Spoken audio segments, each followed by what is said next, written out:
Witam Was na kanale Paweł Dubiel, Pancerze Kolcze. Dzisiaj po tej stronie Magda. Zapraszam Was na serię Moje Reko.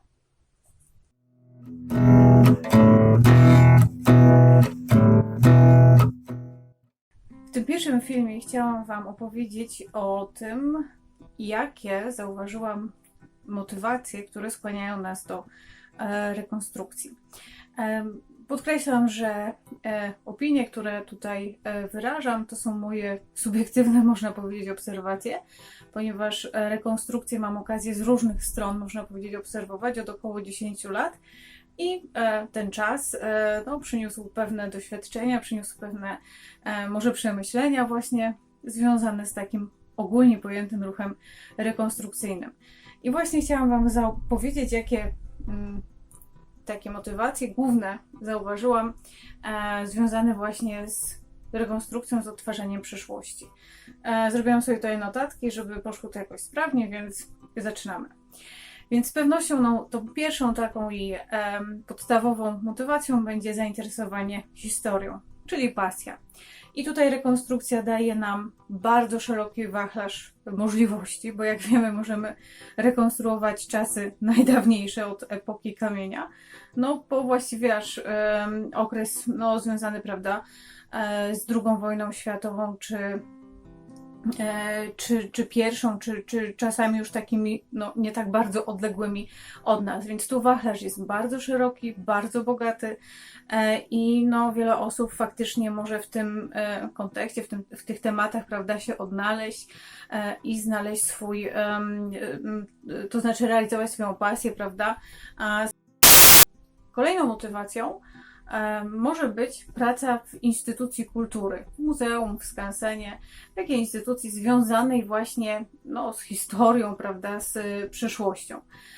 Dziś bardzo często muzealnicy sięgają do tej oferty, którą właśnie, można powiedzieć, ma ruch rekonstrukcyjny, aby wzbogacić, urozmaicić możliwość zwiedzania, prezentacji tych podstawowych treści, które są u nich oczywiście najważniejsze dla osób zwiedzających, dla turystów, bo wiemy, że po prostu te imprezy plenerowe, które też są organizowane w takich miejscach, z pewnością są atrakcyjne dla zwiedzających i w jakiś sposób wprowadzają interakcje pomiędzy historią, pomiędzy, prawda, tym, co było dawniej, przeszłością, a czasami współczesnymi poprzez tego rekonstruktora, który w jakiś sposób tam może unaocznić to, co działo się w przeszłości, jak to mogło się dziać, jak to mogło wyglądać i z pewnością ten ruch rekonstrukcyjny w muzeach też działa prężnie, współpracuje z muzeami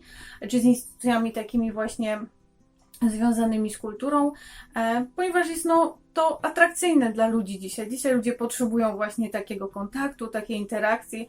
Oczywiście obecnie w tej chwili jest to bardzo utrudnione, natomiast myślę, mam nadzieję, że te czasy jeszcze wrócą, gdzie będziemy mogli spotkać się właśnie na tych imprezach historycznych. Więc myślę, że praca w takiej instytucji też z pewnością jest jakąś tam motywacją do udziału w ruchu rekonstrukcyjnym w taki bezpośredni bądź pośredni sposób. Czasami się też zdarza, że podczas takich rekonstrukcji na przykład są wykonywane zabytki, które w danym, powiedzmy, miejscu muzeum się znajdują.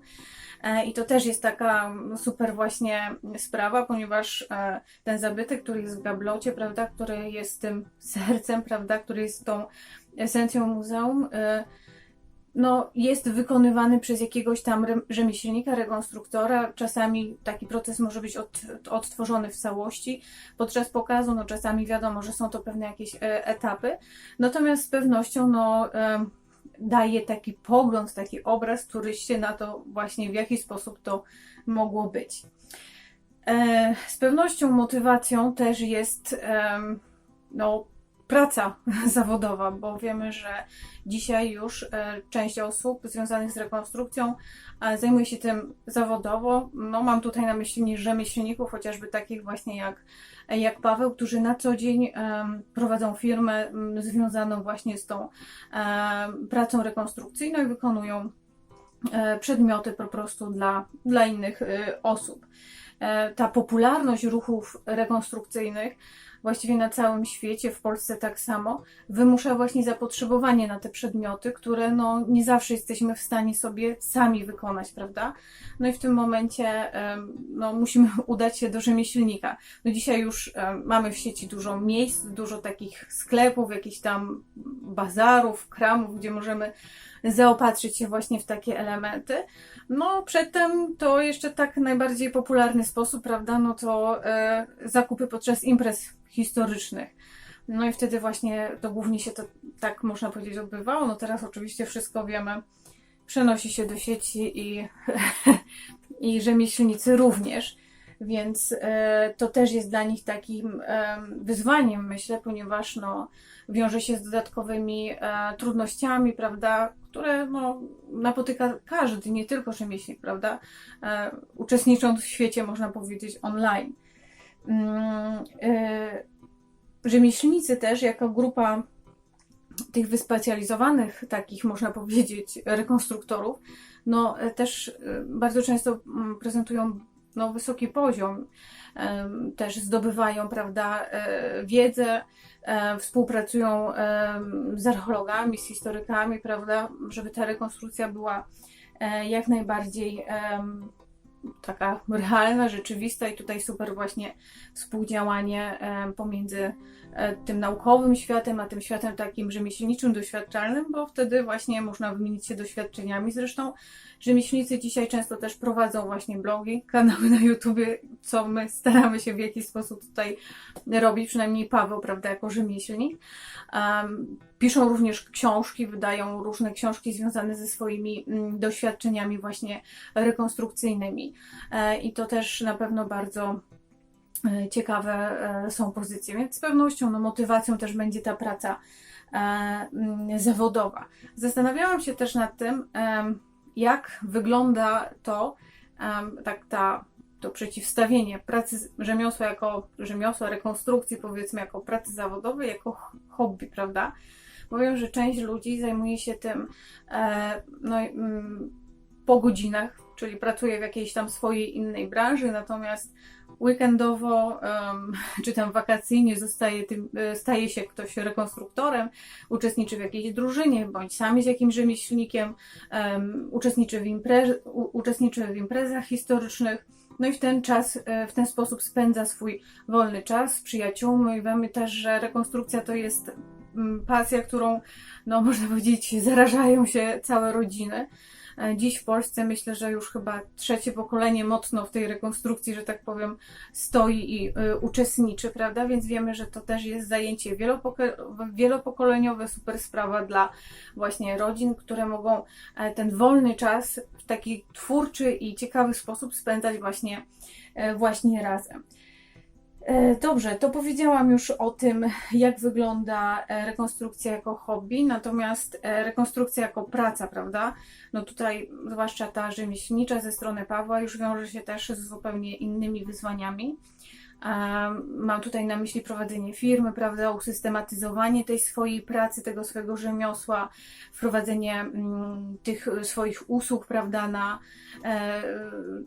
na rynek, no i stała obecność z klientami, bo dla takiego rzemieślnika imprezy historyczne to nie tylko bardzo miłe skądinąd spotkania z przyjaciółmi, z ludźmi, ze znajomymi, prawda, wiemy cały ten klimat reko. Natomiast to są także okazje do spotkań z klientami, z tymi, którzy zamawiają u nas, którzy być może już coś zamówili, prawda? I w tym momencie no, jest to czas właśnie na osobiste poznanie, być może do gadania szczegółów, więc super też na takich imprezach można ten czas właśnie w ten sposób wykorzystać. Taki rzemieślnik, tak jak mówiłam, no musi stale doskonalić swoje umiejętności, stale czytać, być w temacie na bieżąco, prawda, z różnymi znaleziskami, z tym, co, że tak powiem, w trawie piszczy, prawda, żeby to swoje rzemiosło trzymać na odpowiednim poziomie, prawda. Można powiedzieć, że niektóre rzemiosła dzisiaj to są już takie rzemiosła wtórne, które w pewien sposób są odtworzone, bo o ile niektóre rzemiosła, można powiedzieć, w jakimś tam stopniu przetrwały, do naszych czasów. O tyle niektóre są zupełnie zapomniane i dzisiaj na nowo rzemieślnicy muszą no sami, prawda, nieraz ciężką swoją pracą to doświadczenie zdobywać i latami, prawda, próbować, testować różne możliwości, różne kombinacje, prawda, i dopiero dochodzić do jakichś konkretnych wniosków.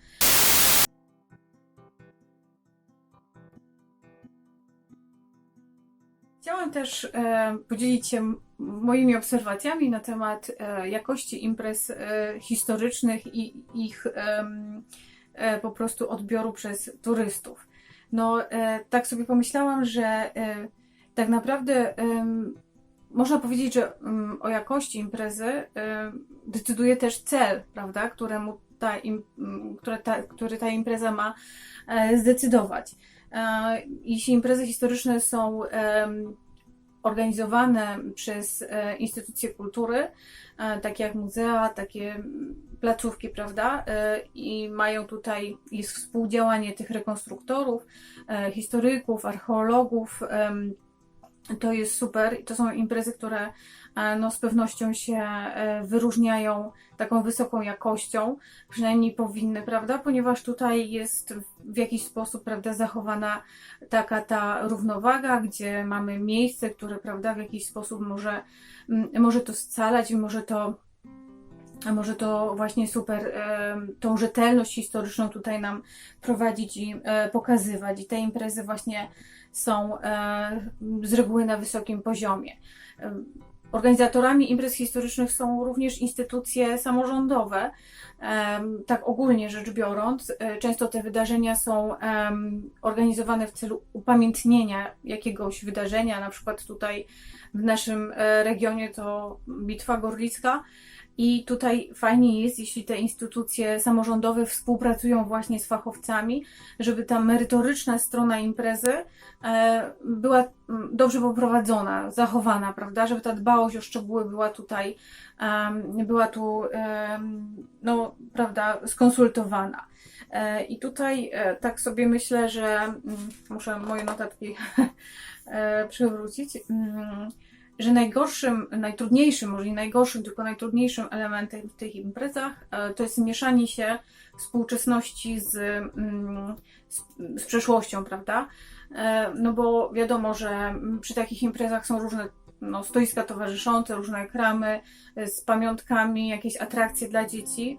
No i tutaj każdy chce być w centrum, prawda, tych wydarzeń. Natomiast no jeśli te współczesne atrakcje, nazwijmy to tak, są w centrum tych wydarzeń, rekonstrukcji historycznych, no na pewno to nie wygląda dobrze i tutaj właśnie taka estetyka historyczna, bym powiedziała, ma na pewno duże znaczenie, bo jeśli idziemy właśnie i widzimy tutaj super wszystko, prawda, rekonstrukcyjnie, mamy obóz, mamy namioty, mamy tam, prawda, ludzi przebranych, jakieś oddziały, no tu trudno powiedzieć, tu mówię ogólnie, prawda, nie mówię o konkretnym tam okresie historycznym, tylko o rekonstrukcji ogólnie. No i nagle wchodzi nam jakaś współczesna, prawda, czy restauracja, czy, no nie wiem, atrakcja dla dzieci. No to, prawda, to się gryzie, to potem źle wygląda na zdjęciach, to po prostu burzy ogólny taki odbiór, więc fajnie jest, jak te strefy po prostu są w jakiś sposób oddzielone. To jest bardzo trudny temat. Natomiast właśnie no, w tych imprezach takich organizowanych przez instytucje kultury, tak jak muzea, prawda, to tutaj może jest prościej, ponieważ tutaj ten teren w jakiś sposób jest zabezpieczony, tak ograniczony, można powiedzieć. Natomiast w tych takich rekonstrukcjach, powiedzmy, innego typu, no tutaj są pewne może trudności. No oczywiście mamy też takie imprezy przekrojowe, jak to się mówi, prawda, gdzie możemy spotkać Mieszka spacerującego z Napoleonem, to już zupełnie inna sprawa, prawda, i inna rzeczywistość. Są też imprezy, które są zupełnie zamknięte dla publiczności, imprezy takie organizowane przez no, czy drużyny jakieś tam wewnętrznie, prawda, przez jakieś stowarzyszenia i to są imprezy, które, prawda, tutaj zawsze kładą sobie tam wewnętrznie nacisk na taką jakość i spójność historyczną. Tak więc tutaj ten poziom z pewnością jest tam zachowany, aczkolwiek on, prawda, no, dla publiczności nie ma takiego znaczenia, bo ona jest bardzo ograniczona, albo w ogóle jej nie ma. Tak sobie jeszcze myślałam o tym, jak taki turysta, publiczność, taka osoba, która, prawda, przychodzi na taką imprezę rekonstrukcyjną, jak ona ją widzi, jak odbiera. Bo myślę, że jednym z głównych celów takich imprez historycznych jest jednak taka edukacja, prawda? Bo z jednej strony rekonstruktor robi to, uczy się, poznaje tą przeszłość w jakiś sposób, później spotyka kogoś na imprezie historycznej, kogoś, kto przychodzi i no, przekazuje mu tą wiedzę, bo ludzie zawsze pytają, a dlaczego to tak, a z czego to jest zrobione i tak dalej, prawda? Więc tutaj ta edukacja to jest główny cel i super właśnie, jeśli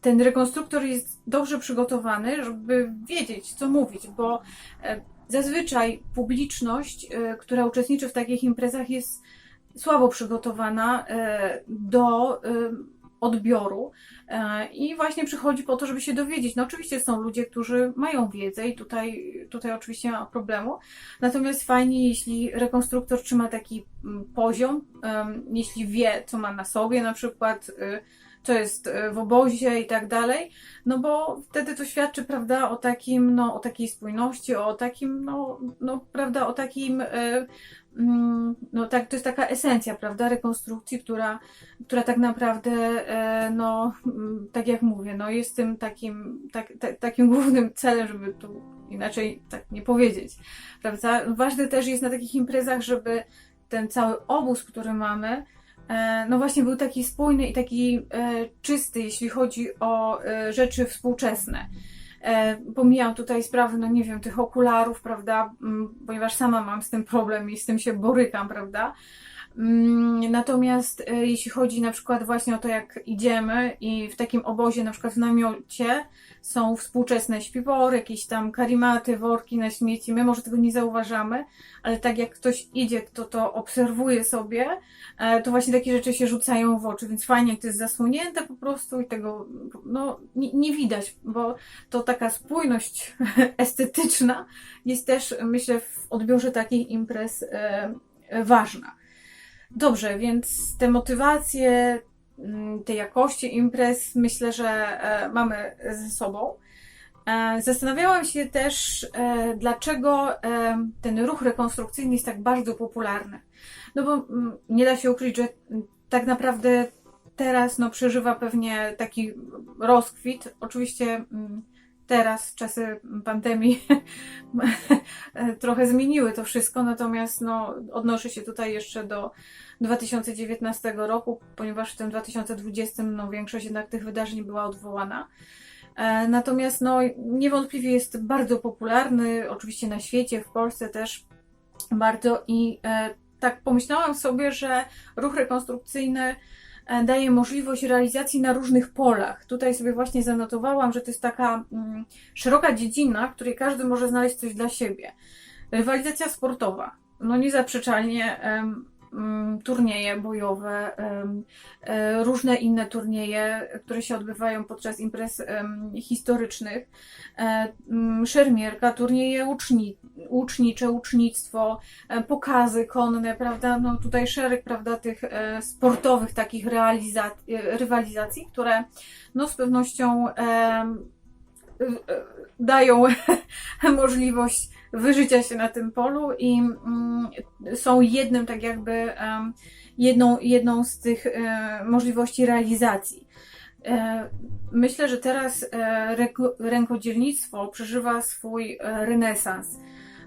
Nie tylko tutaj w ruchu rekonstrukcyjnym, ale tak ogólnie rzecz biorąc, teraz no, bardzo dużo osób zajmuje się wykonywaniem przeróżnych rzeczy i ruch rekonstrukcyjny jest no, fantastyczną sprawą, ponieważ można tutaj bardzo dużo rzeczy wykonać samemu. Bardzo wiele tych rzemiosł, które na początku nie potrzebują wiele, no nie wiem, inwestycji, wiele takich nie są problematyczne, prawda? Bo chociażby no tutaj z mojej strony no szyć można tak naprawdę przy bardzo małym nakładzie finansowym. No i narzędzia, techniki są proste, są opisane i można naprawdę samemu sobie zacząć. W tym wczesnym średniowieczu, jeśli chodzi o rekonstrukcję, wydaje mi się, że jest właśnie bardzo dużo takich możliwości, bo wiele rzeczy możemy tak na początek próbować wykonać sobie samemu. No oczywiście nie jest to konieczność, bo można zamówić, tak? Ale jeśli ktoś właśnie lubi działać w takich tematach rękodzielniczych, można powiedzieć, to z pewnością znajdzie tu dla siebie pole do realizacji, kolejne, prawda? Rekonstrukcja wirtualna to taki temat, który mi się teraz właśnie nasunął i tak sobie myślę, że zwiedzając kanały na YouTubie czy blogi, odnajdujemy bardzo wiele przydatnych informacji właśnie na temat rekonstrukcji, właściwie w każdym okresie. Są blogi, które naprawdę są bardzo tak merytorycznie prowadzone, możemy się z nich dowiedzieć bardzo takich no, twardych faktów, ciekawych rzeczy i to z pewnością tutaj w tym świecie wirtualnym można znaleźć. No, tak jak już wcześniej wspominałam, też sklepy takie rekonstrukcyjne, gdzie możemy kupić już coraz więcej tych rzeczy, nawet no, nie wychodząc z domu. I teraz też coraz więcej powstaje publikacji książkowych, których autorami są właśnie rzemieślnicy, gdzie dzielą się swoimi doświadczeniami zebranymi podczas pracy i gdzie no, w pewien sposób można no, skorzystać z tych doświadczeń, jeśli się chce zacząć, jeśli się czegoś szuka. Tak więc takich pozycji na rynku jest coraz więcej, związanych z różnymi tematami. Bardzo popularna na przykład jest kuchnia. Dzisiaj mamy ten trend na taką zdrową żywność, eko i tak dalej. Tutaj kuchnia Słowian wpisuje się super w ten temat. Czy to prawda, czy nie, no to trochę może trochę inna kwestia. Natomiast jak wiemy, wiele osób dzisiaj wraca do jakichś tradycyjnych odmian zbóż, do wykorzystywania szerokiego ziół i tak dalej, więc to staje się takie bardzo popularne. No i z pewnością tym polem też, na którym można się realizować, związanym z rekonstrukcją, jest zainteresowanie historią.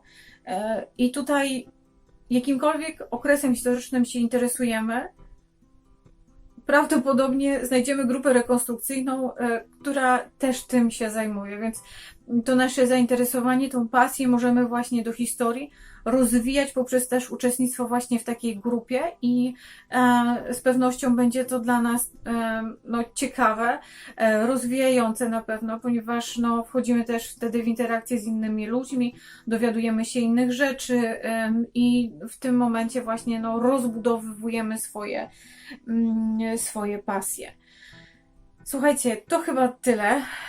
Tak jak mówię, to są moje subiektywne wrażenia związane z rekonstrukcją, z ruchem rekonstrukcyjnym. Chciałam się podzielić w takim jednym z pierwszych tutaj filmików takimi moimi spostrzeżeniami. Jeśli Wam się podobało, to się cieszę. Jeśli podzielacie moje zdanie, oczywiście nie musicie. Jeśli zostawicie lajka, będzie nam miło. Zapraszamy do subskrybowania naszego kanału, do kontaktu z nami poprzez media społecznościowe, poprzez maila. Więc do zobaczenia w następnym filmiku. Cześć!